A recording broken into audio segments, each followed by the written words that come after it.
Let's be real. Life right now, it feels like it's being turned upside down. Last week, actually, I felt like I was turned inside out. It was a rough week. I don't know if you guys were feeling it, but I was. But that's another story for another day. Have you noticed that the systems are still collapsing and truth is being revealed and told day after day? And we feel probably like we're in the middle of a storm that we never even saw coming. But like I've said before in previous videos, and I'll say it again, this is not the end of the world. Things are being shaken, but it's to make space for something higher, something bigger, something sacred. I'm sure you've heard the word apocalypse being thrown around TV and social media.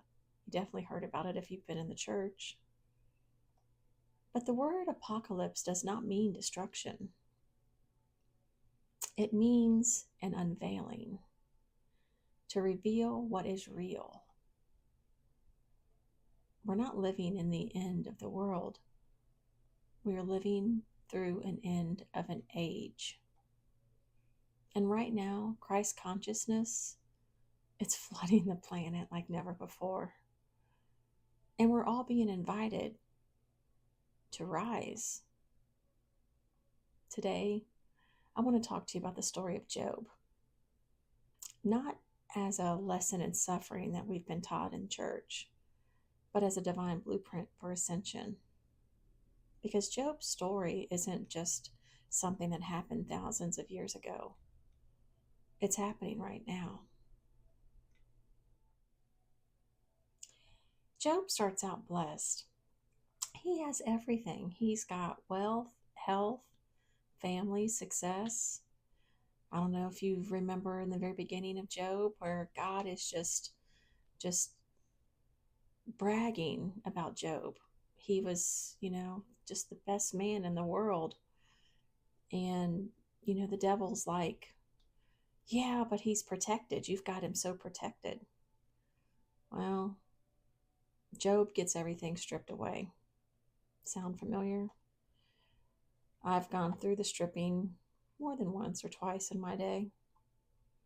Maybe your life has been turned upside down recently. Maybe you're questioning everything. That's not a punishment, though. I actually thought it was in the very beginning, but now I see it differently. But what it is it's a portal. Job's suffering is what we call now a dark night of the soul. Everything external was removed because it was a way for him to go inward, go inside, to have that internal awakening. It's what happens when the soul wants to begin to evolve. Job cried out to God and he asked, why me? He wrestled with doubt, with pain and confusion. And we've all been there. If you've been on this planet longer than a day, you've lived through doubt, pain, and confusion. And guess what? That was holy. It's okay to question God. It's okay not to have everything figured out. God wasn't offended by Job's questions. He responded with truth. People have said to me, you should never question God. But the Bible tells us to remind God of His Word. And I feel like, sidebar here, but I feel like in order to have a relationship with God, it's a two-way street.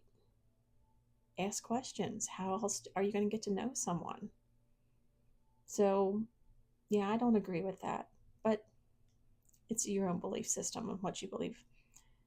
But I do know that for me and the growth that I've had spiritually, I always ask God questions. I'm always talking to Him.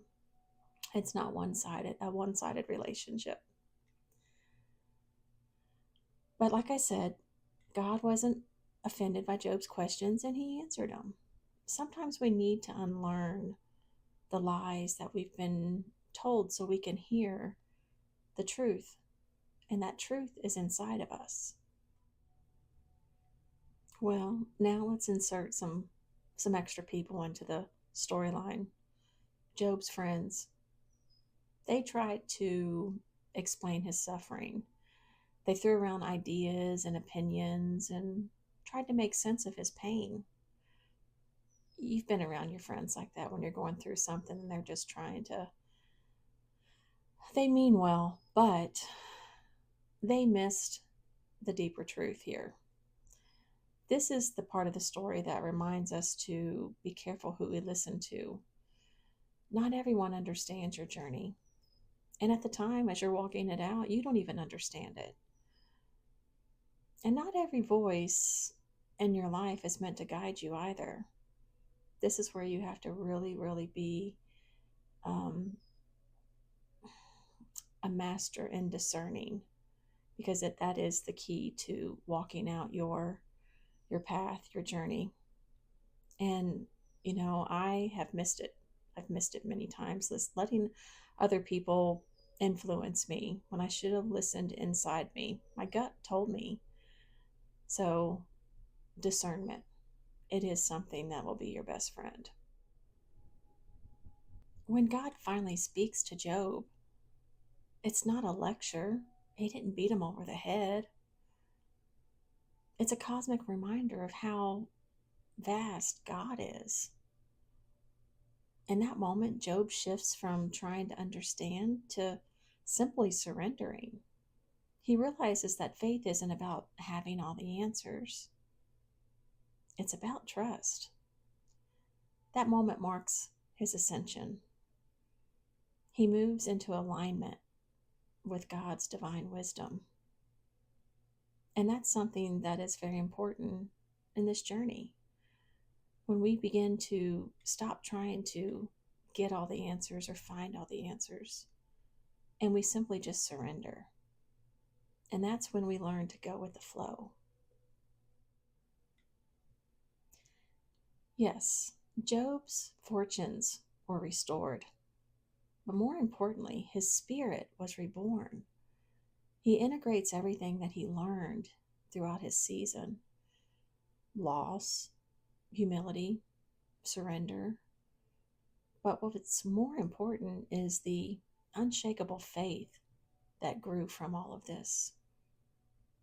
Personally,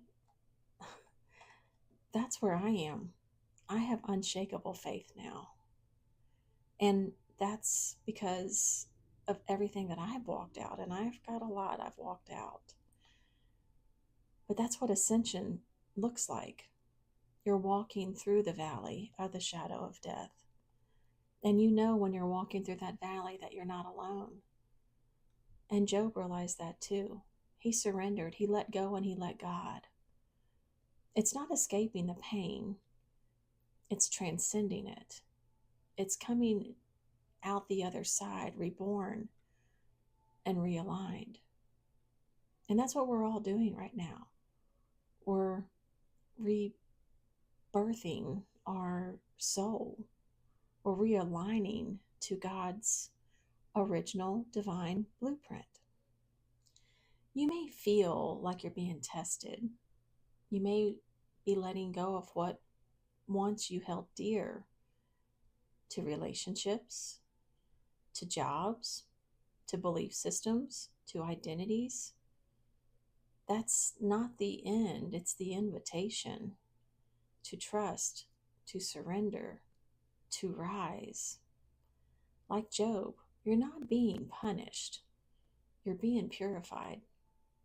This is how souls ascend. And again, as a sidebar to my journey, I let go of so many things.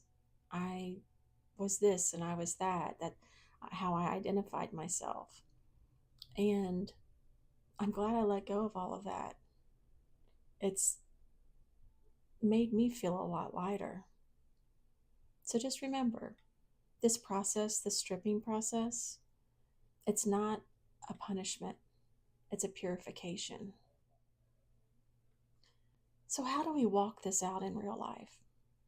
Well, we embrace suffering as a teacher, not as a curse. Don't fight it, embrace it. We practice surrender instead of control. Control is another illusion. We can't control everything. Cultivate gratitude. Even in uncertainty, there is always something to be grateful for. And above all, trust the process. You're not alone in this, and you're not crazy for feeling the shift. Like I've said before, let go and let God. We are being guided back to God's divine blueprint. And the story of Job is not just ancient history, it's a spiritual roadmap. Through the trials, faith, surrender, restoration, we evolve. We become better, not bitter. We ascend. So take heart. You're not losing your life, you're finding your soul. That's what we're here for, to find ourselves, to reconnect ourselves back to God, to our soul. If this message resonated with you, drop me a comment. I love to read them, and I love connecting with you.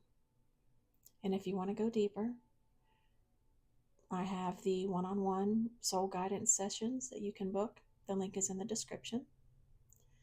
New videos drop every Thursday, so don't forget to subscribe and follow as we walk along this path together. We've got another good ascension story next week. Noah. Until next time, stay grounded, stay open, trust your soul's journey because your soul knows the way. And I'll see you next Thursday.